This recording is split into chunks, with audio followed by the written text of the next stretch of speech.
First Saturdays? First Saturday, 9, early evening, come and go, no admission. Okay, that's all I got. What else, anything you can? Bright sunshine, I'm sitting up this way, not like I was waiting to count. Sunshine? Yeah. Sorry, you're out. The sun is out. I'm a back tire, you know. It's a surprise without. Hey, well, That's back on. I brought some stuff I've had here before. Haven't had any new poetry come into the building lately, so I'm going to read. On a happy note, I'm going to read from Death Poems, which is, there are actually pretty death poems in these. At the Live Poet Society. Irony.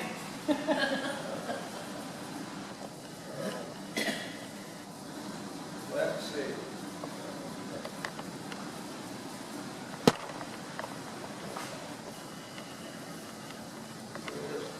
We're going to go kind of at random here.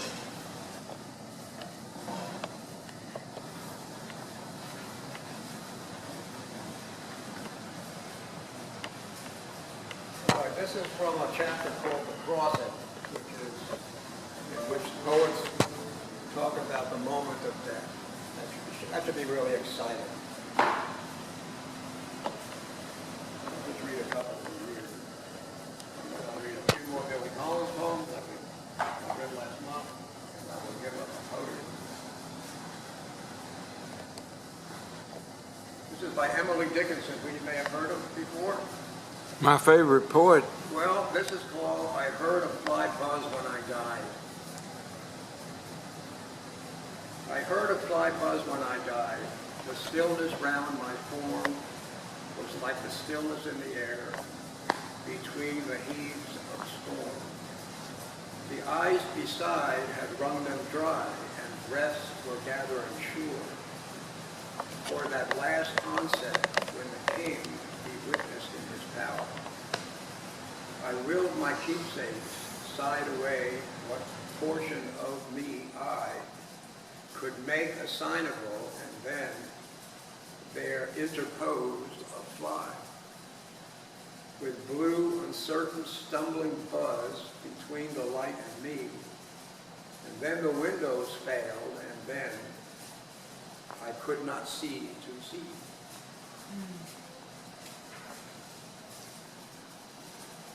Here's another guy you might have heard of before, his name is Cole Sandberg.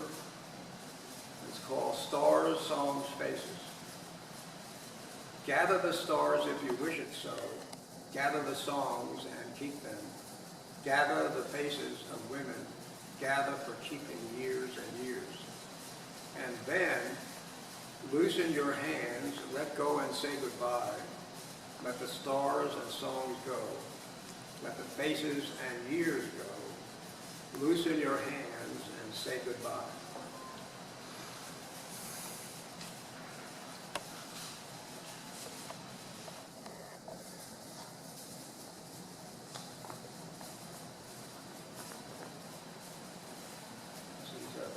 A guy named Robert Herrick, I'm not familiar with him. The poem is Upon His Departure Hence. Thus I pass by and die, as one unknown and gone. I'm made a shade and laid in the grave. There have my cave, where till I dwell. Farewell.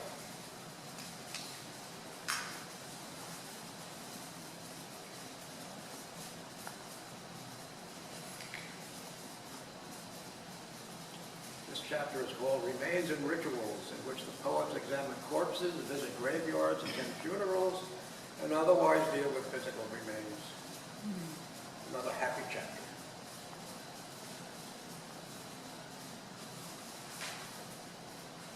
Sarah Teasdale.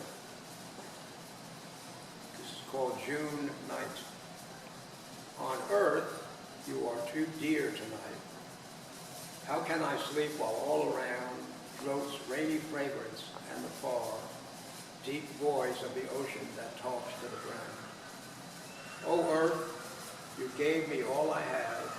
I love you, I love you. Oh, what have I that I can give you in return, except my body after I die? And the last one I'll read from this happy book here.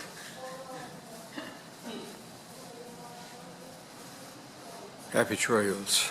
Yeah, it's a happy trail.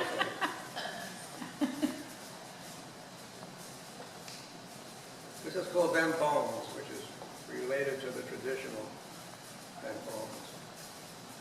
It's by a gal named Lucille Clifton.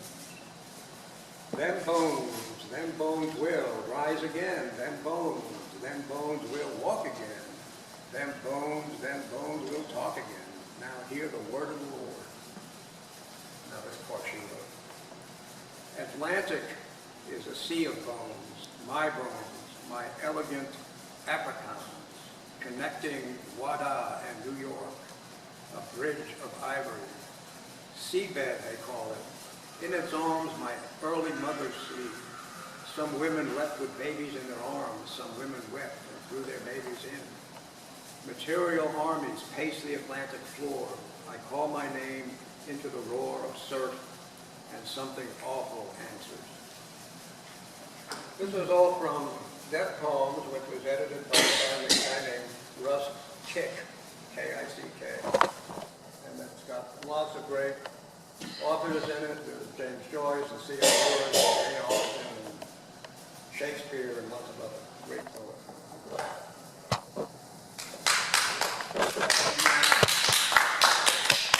I wish I could take credit for some of this stuff. I didn't write any of this stuff. I bet that book's available at the Book and Hook. The Book and Tackle, you can buy this book at Book and Tackle for a mere, it's listed as 18, so I'll give you a special price. The Billy Collins book is also available at Book and Tackle. It's listed at 15, but I'll give you a special price because you're poets or you like poetry. You know, when you own this stuff, you can price it at anything. All right, this is chapter 4 of, I read some of chapter 1. This is the Billy Collins, who was Poet Laureate of the U.S. back in the not late 90s, early 2000s. This is called Questions About Angels. And last month I read some of the first chapter, which didn't have a name. None of these chapters have any names.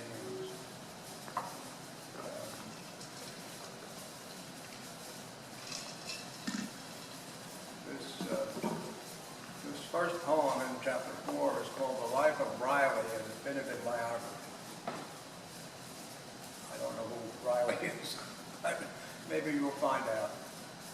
Here it is. He was born one sunny Florida morning and napped through most of his childhood. He spent his adult life relaxing in beach chairs, always a tropical drink in his hand. He never had a job, a family, or a sore throat. He never mowed a lawn. Passers-by would always stop to remind him whose life it was he was living. He died in a hammock, weighing a cloud.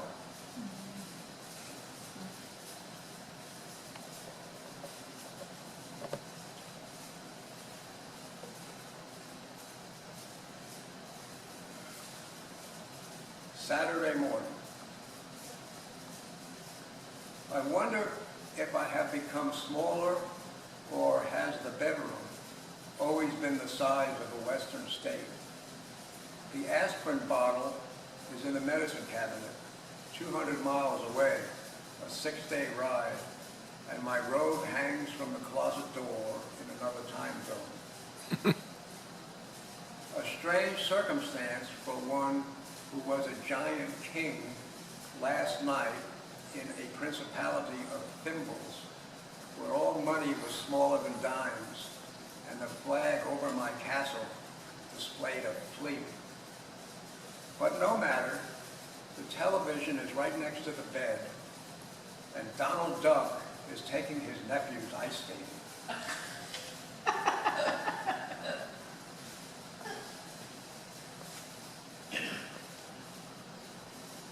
It's called Late Show.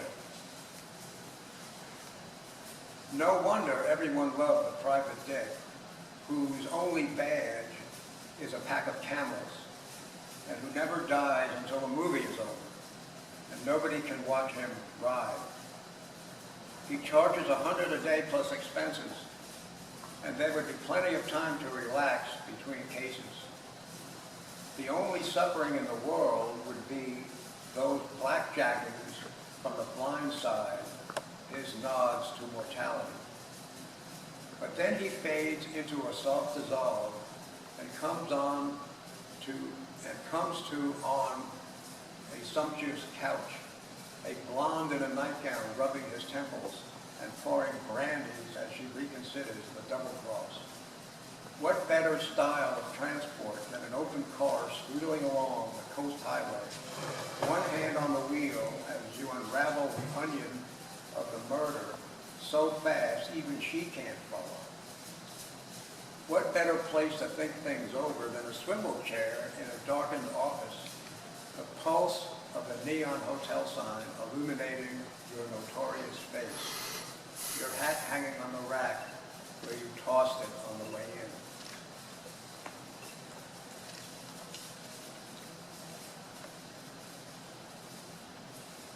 The history teacher. This will be my last offering for this evening. Trying to protect his students' innocence, he told them the Ice Age was really just the Chilly Age, a period of 1,000,000 years when everyone had to wear sweaters. And the Stone Age became the Gravel Age, named after the long driveways of the time. The Spanish Inquisition was nothing more than an outbreak of questions such as, how far is it from here to Madrid? And what do you call the matador's hat? The War of the Roses took place in a garden. And the Enola Gay dropped one tiny atom on Japan. The children would leave his classroom for the playground to torment the weak and the smart, mussing up their hair and breaking their glasses. While he gathered up his notes and walked home past flower beds and white picket fences, wondering if they would believe that soldiers in the Boer War told long, rambling stories designed to make the enemy nod off. Billy Collins. So who wants to take it next? Let's get down to Sue up there.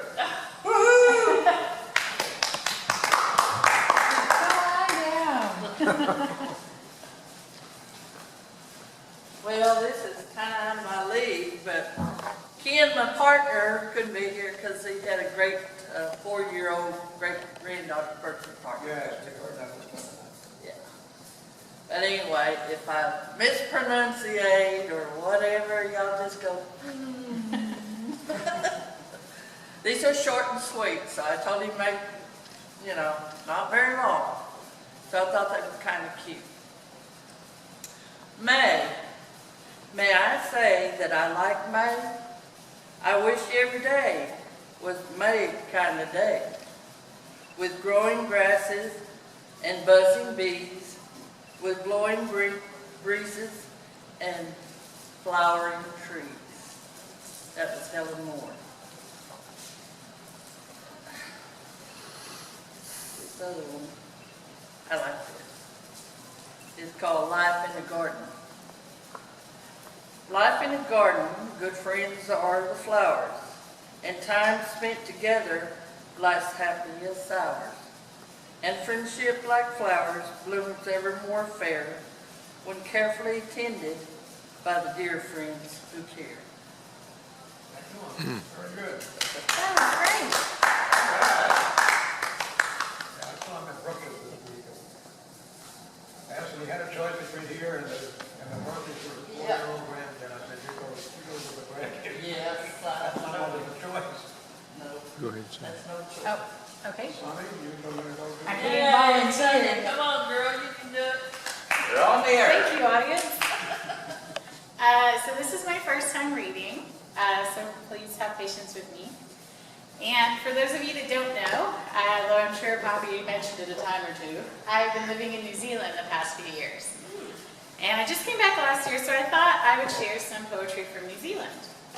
And there's a particular poet who is one of the famous in New Zealand, but is the most famous writer of the Pacific. He's considered the father of Pacific poetry and literature. He's quite prolific. And because of his contributions to the arts, he's been awarded the Order of the Queen, which is the highest award you can get in the Commonwealth.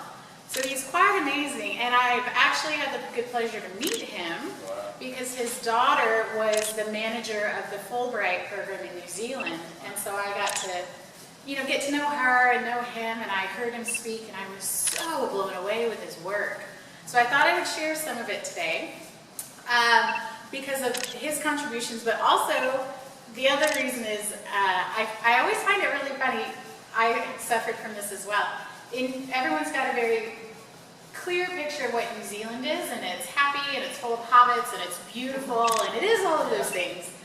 But the weird thing about New Zealand is because of its isolation, its arts are really negative and have really strong, deep, dark undertones. Whether it's movies or music or poetry or literature, I'm always shocked at how sad or how somber or how just dark they can be for such a beautiful place. I find that juxtaposition really interesting.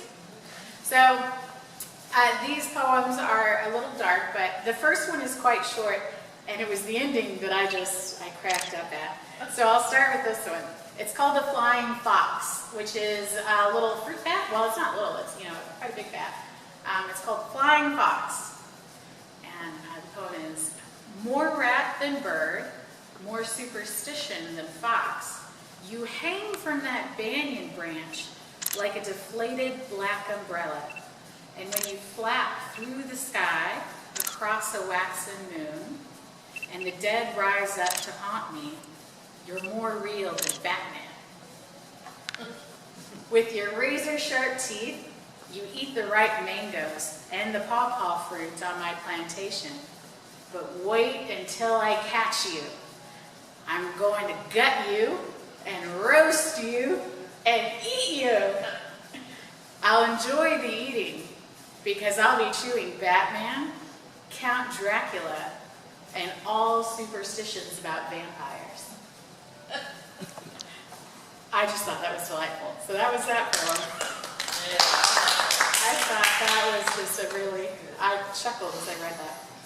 This one is a bit longer, and it's kind of self-reflective of his own experience moving from Samoa, what we would call Samoa, but the correct pronunciation is Samoa, in the Pacific, the South Pacific, to New Zealand as a young man in the 50s or 60s, somewhere around there.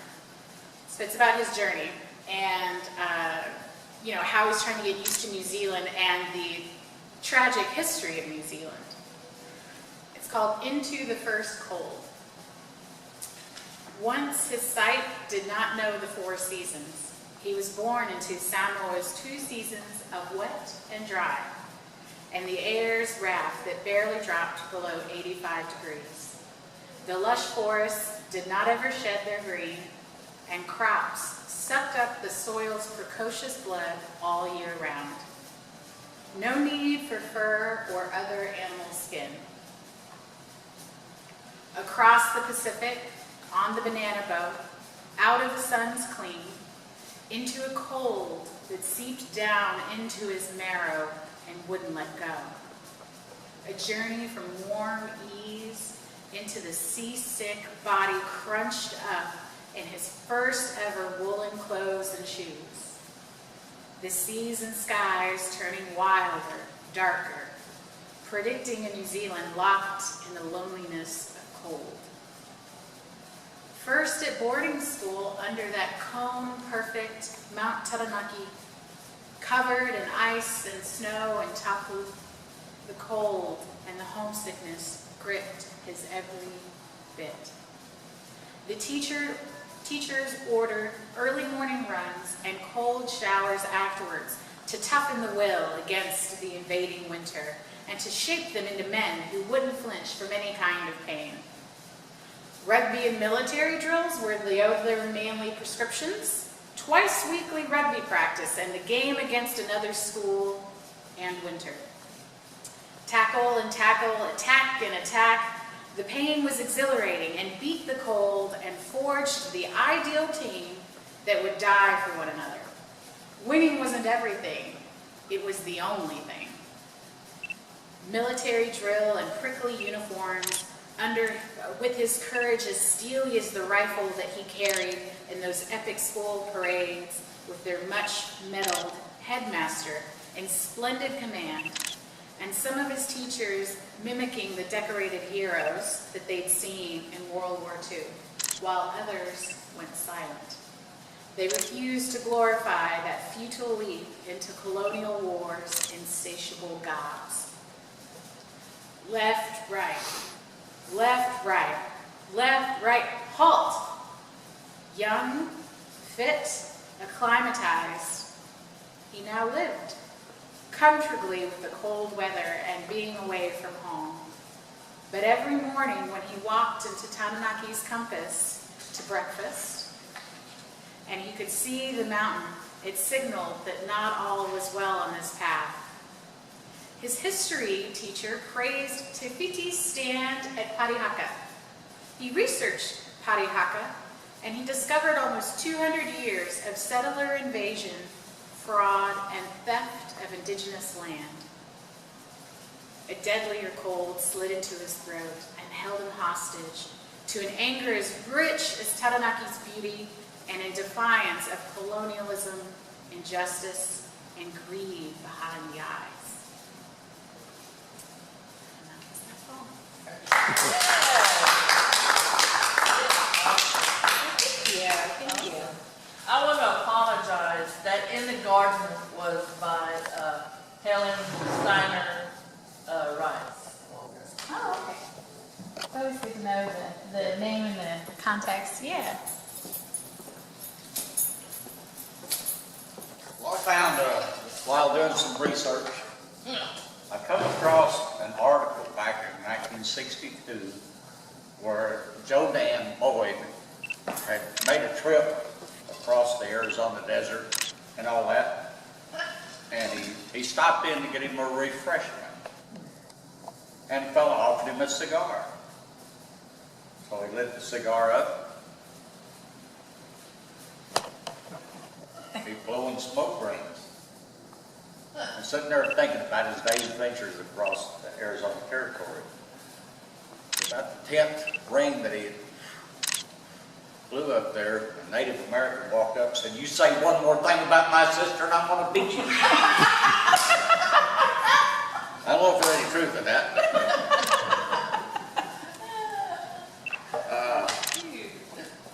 Back in the Old West, Arizona Territory and all this, and back to cowboy days, they did a lot of Dutch oven cooking, and it's still very popular today. And on Jill's birthday, we was going to go to Tyler State Park. They have a Dutch oven cooking every, I think, the first Saturday down there and all that. And everybody cooks something different and all that. Well, I was all excited and all that. Of course, you know what happened that Saturday. It rained like catfish falling out of the sky. But I've been a couple different times. I got to be with Don Meeks when he cooked in his Dutch ovens and all that. That's some fine eating. But I come across a poem I want to share with y'all. You mind that old oven, so greasy and black, that we hauled it in a wagon or put it in a pack. The biscuit she baked wasn't bad by no means, and she had the world cheated for cooking up beans. If the oven was there, you could always get by. You could bake, you could boil, you could stew, you could fry. When the fire was built, she was thrown into the heat while they peeled the potatoes and cut down the meat. Then the cook puts the fire down into a hole. Next, he set the oven and put on some more coals. I must remember the way the cook did when he took the old gancho and lifted the lid. He was really graceful at doing that trick. Old greasy sackers, they just used a stick. Boy howdy, we all have made a gentle attack. If the hoss with the Dutch oven scattered around his back. You mind how you lifted your hoss to a lope and built a long loop at the end of your rope. You bet them old whiteys knew what they was to expect. No biscuits, no more. If the oven got wrecked, we didn't know much about praying or loving, but I reckon we worshiped that greasy old oven. And the old cowboy smiles when he remembers back to the oven that rode in the wagon or pack. That was by Bruce. It's Don. Thank you very much. Here? 'Cause I just No, sit here. yeah, sit here.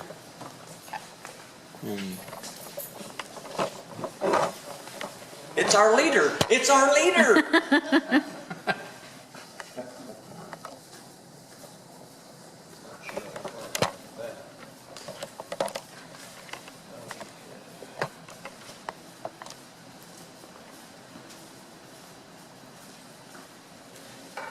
Okay, for those of you who don't know who I am, my name is Joe Dan Boyd, and knowing that my granddaughter Sunny Pryor was going to be here, I was about to read a poem that I had written on one of her birthdays, but I remembered I'd read that not too long ago, so I won't do that. But I will take advantage of the fact that we've just celebrated Father's Day, or at least you did attend chapel. And we're going to be celebrating, Mother's Day, and we're going to be celebrating Father's Day next month. So, Tennis Chapel always has a gift for the mothers, and then the next month they have a gift for the fathers and all that. I remembered, it occurred to me that back when I was on Facebook, which was a long time ago, I haven't been on Facebook for several years, as most of you know. I had written a tribute to both my mother and father. Both of them died when I was quite young. My mother died when I was 2, my father died when I was 3 1/2. And I posted this on Facebook, and when I deactivated my account, I ran it off from the printer. And this actually was started in 2012 when I first posted it on Facebook. And then I updated it in 2014, and in a sense, I'm updating it here today. So this is kind of my tribute to my dad and mother, who I barely remember. And I told Sonny, this isn't technically poetry. It's what I've always called all of my prose writing, lyrical prose. And some people might call it free verse poetry. I've never been quite sure of exactly what that means. I've read some good writing that was called free verse and all that, but I'm not sure whether I really think it's poetry. I think it's probably more like what I call lyrical prose, which basically is probably just a synonym for poetry. So, having said all that, I'm going to read Remembering My Dad, Dan Boyd. updated on Father's Day 2012 and 2014, and also a tribute to my mother, Dolly Tenney.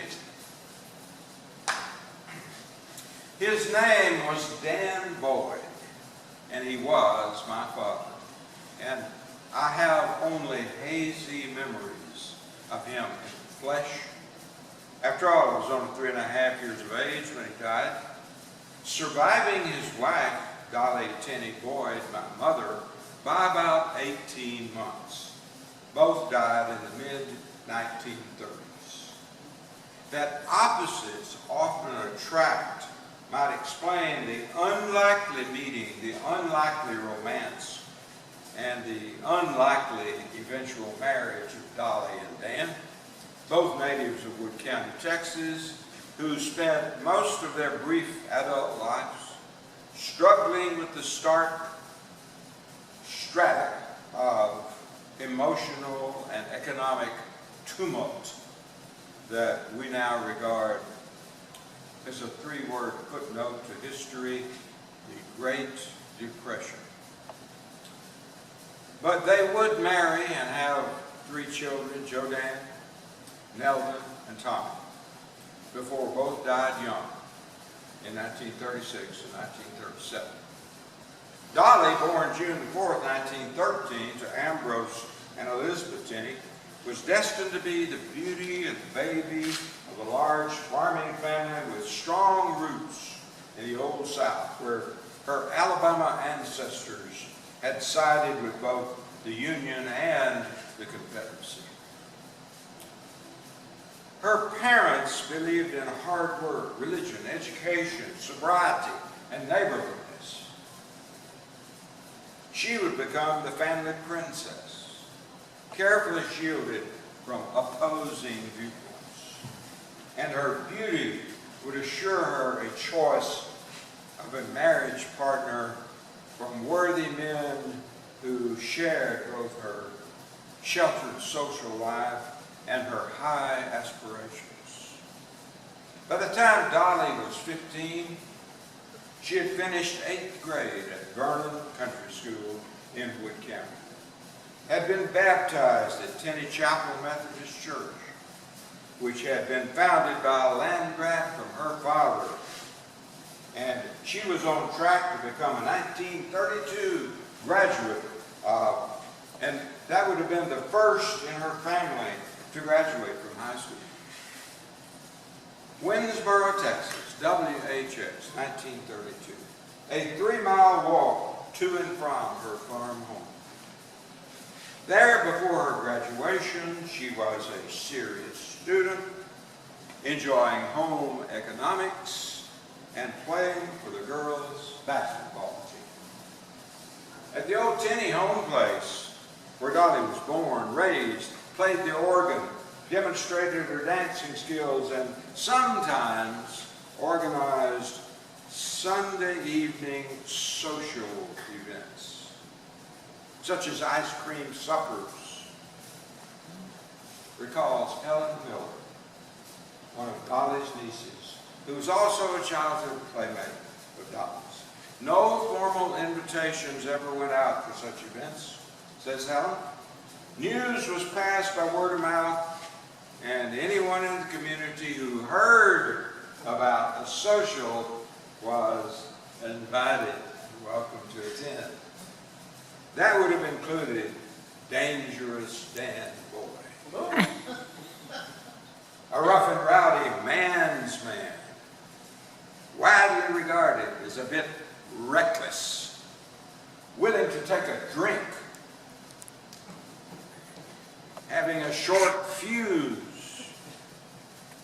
unafraid to defend himself and his honor in a fist fight. He was also 6.5 years older than Dolly, ruggedly handsome, a real charmer, an effusive sense of humor who very likely captured Dolly's heart the minute their eyes met. He also became a husband, a father. He loved his wife, loved his children.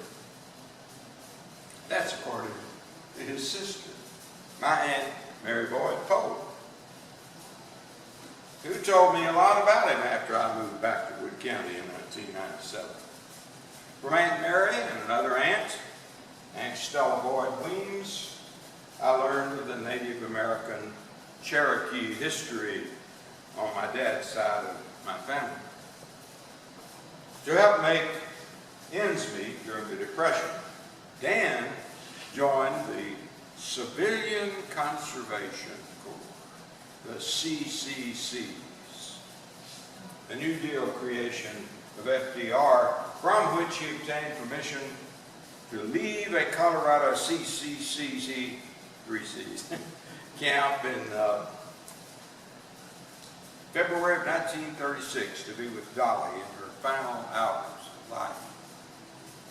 So on Father's Day, and again 2012, again in 2014, I saluted Dangerous Dan, the father I barely knew, who nonetheless loved me, loved my brother, Tommy Boyd, and for this I'll always be grateful. Dan Boyd, for whom I was named, died in Parkland Hospital, Dallas, following treatment for an abdominal illness. The accompanying photo helps me to flesh out an often hazy memory I have of my father. When I was a boy, people who knew Dan always said I looked just like him. What do you think?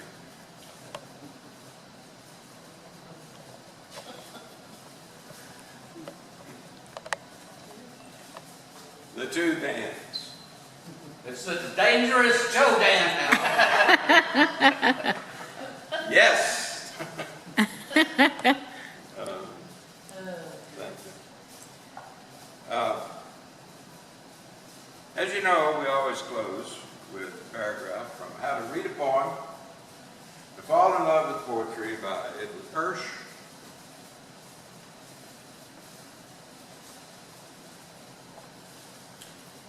Today's paragraph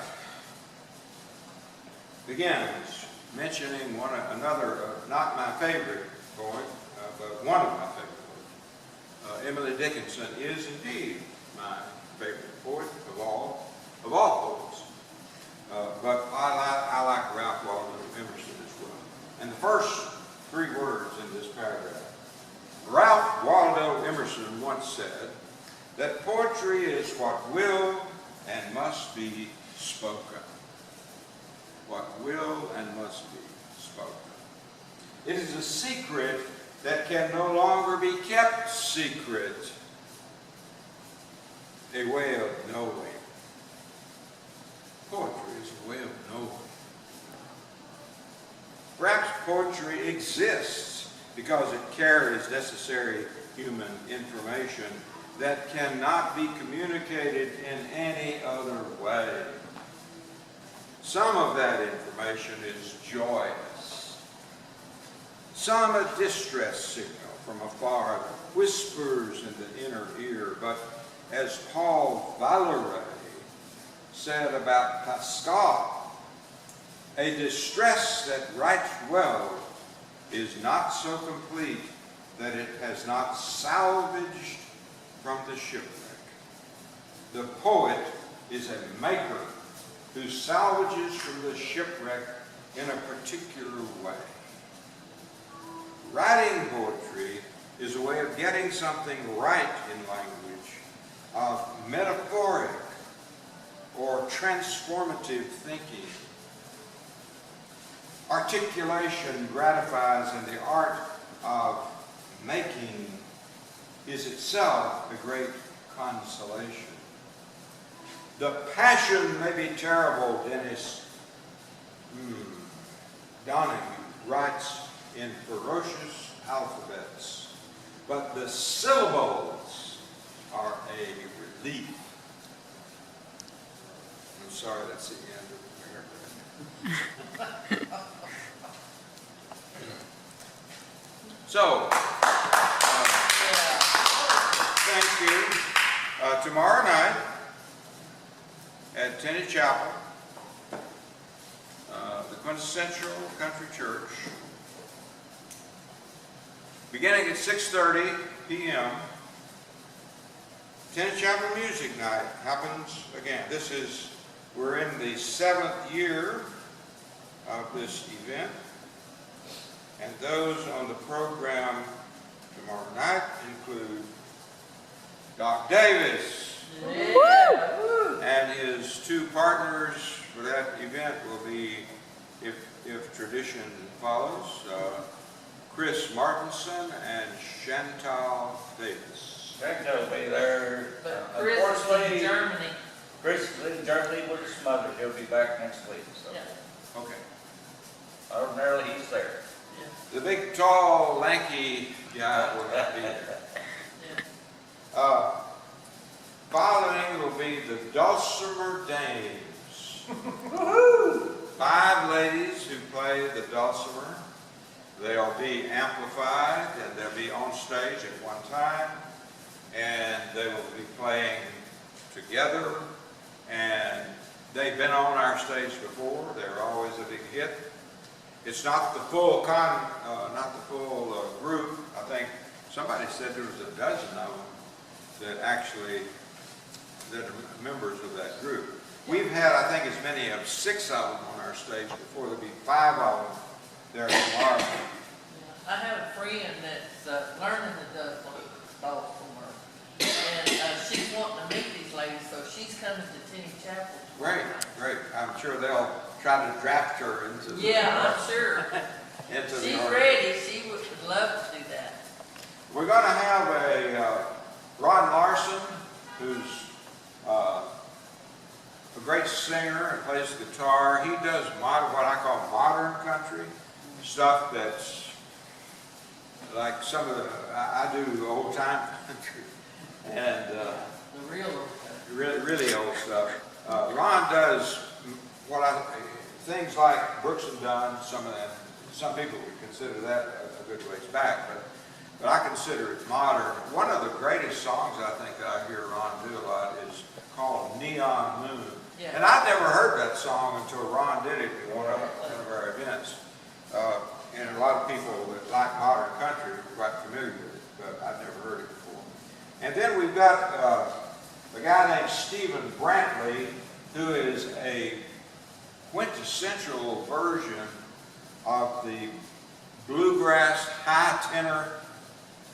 Some of you know that when bluegrass first got on the scene and became really popular, largely through some of the writing of Alan Lomax back then, who at that time was the leading folklorist in the country, I guess, for quite a while.